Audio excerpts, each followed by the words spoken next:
Hello everyone, welcome back to the channel Learning with Himanshi, and in today's video we are going to discuss the chapter number 10 of class 7th, which is algebraic expressions की first exercise.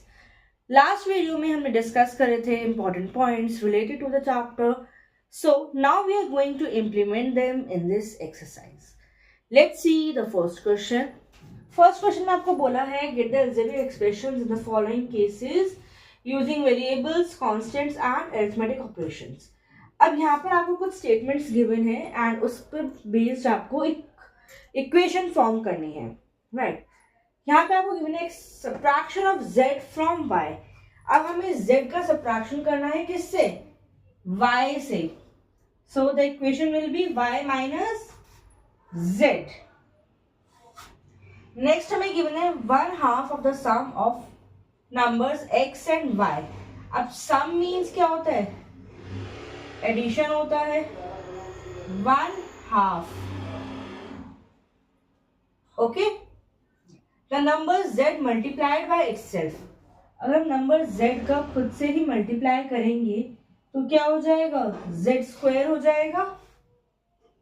Next है 1/4 of the product of numbers p and q. अब product का means क्या होता है? Multiplication होता है. And हमें बोला क्या है? 1/4 ऑफ द प्रोडक्ट. क्या हो जाएगा? 1/4 PQ.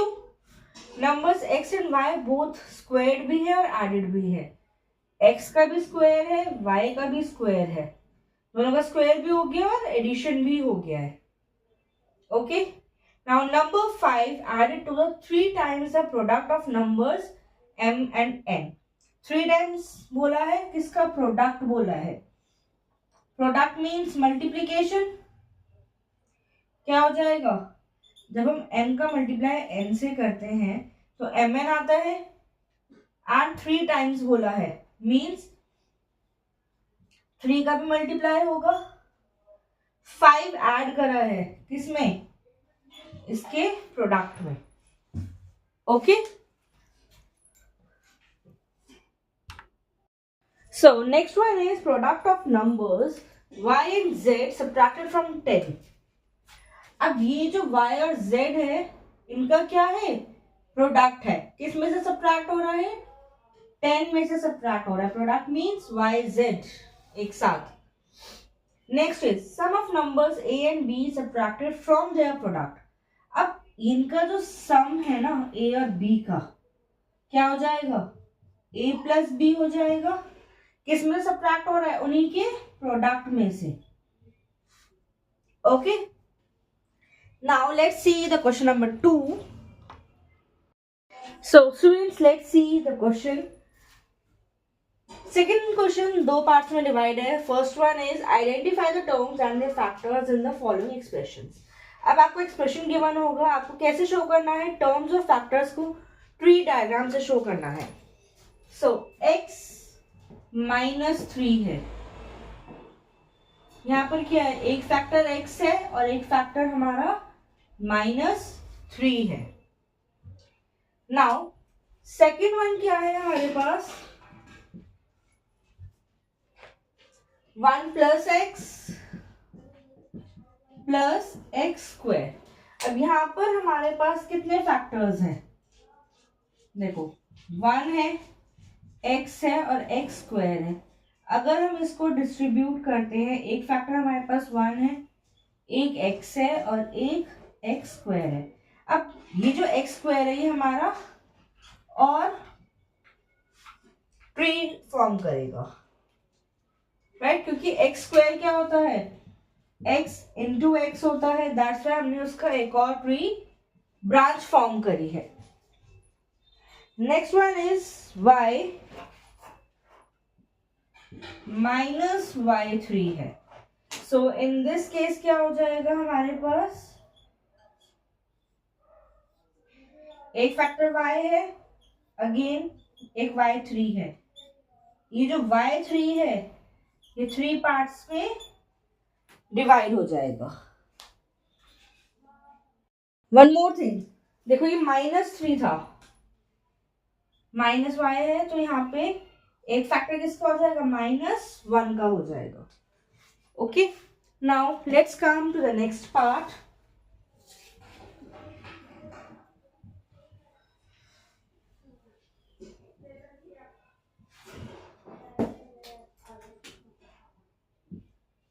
Next one is 5xy square plus 7x square y. अब यहाँ पर हमारे पास जो ट्री फॉर्म होगा, कैसे ब्रांचेस निकल के आएंगी इसकी. देखो, एक है 5xy स्क्वायर है, एक है 7x स्क्वायर y. हम इसको डिस्ट्रीब्यूट कर देंगे. एक फैक्टर y है, एक x है, एंड दो फैक्टर्स किसके हैं हमारे पास, y के. यहाँ पर 7x x and y. Okay, let's see the next one. -ab है plus 2b square minus 3a square है. सो इसको कैसे डिस्ट्रीब्यूट करेंगे हम, यहीं से फॉर्म कर लेते हैं. एक फैक्टर -ab का, 2b square minus 3a square. इसको डिस्ट्रीब्यूट करेंगे -1 a और b. इसको डिस्ट्रीब्यूट करा 2b एंड b. इसको डिस्ट्रीब्यूट करा -3 a एंड a. ओके,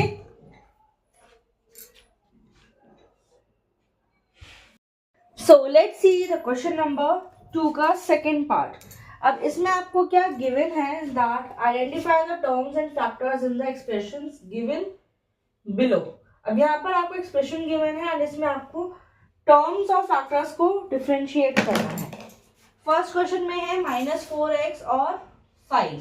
हमारे पास टर्म्स कौन कौन से हैं, एक तो -4x है और एक है 5.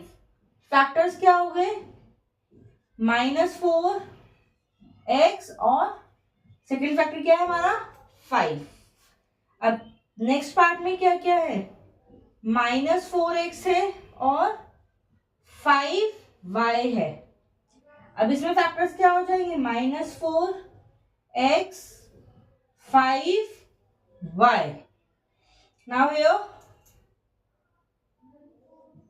5y है और 3y स्क्वायर है. फैक्टर्स क्या हो गए, एक हो गया 5y, एक हो जाएगा 3y एंड y, बिकॉज यहाँ पे y का स्क्वायर गिवन है. नेक्स्ट वन क्या है, xy है और 2x स्क्वायर y स्क्वायर है. इन दिस केस फैक्टर्स क्या हो जाएंगे, x और y, 2x x y and y. Next one is pq है और q है. अब इसमें फैक्टर्स क्या हो गए, p and q and q. In this one 1.2 ab है, -2.4 b है और 3.6 a गिवन है, राइट. अब इसमें क्या फैक्टर्स होंगे हमारे पास, 1.2 a और b, -2.4 b, 3.6 a. हमने क्या करना था, हमने फर्स्ट पार्ट में किस तरीके से डिफरेंशिएट करा था, ट्री के फॉर्म में हमने ड्रॉ करा था. अब हमने इसको इन अ टेबल फॉर्म डिफरेंशिएट किया है.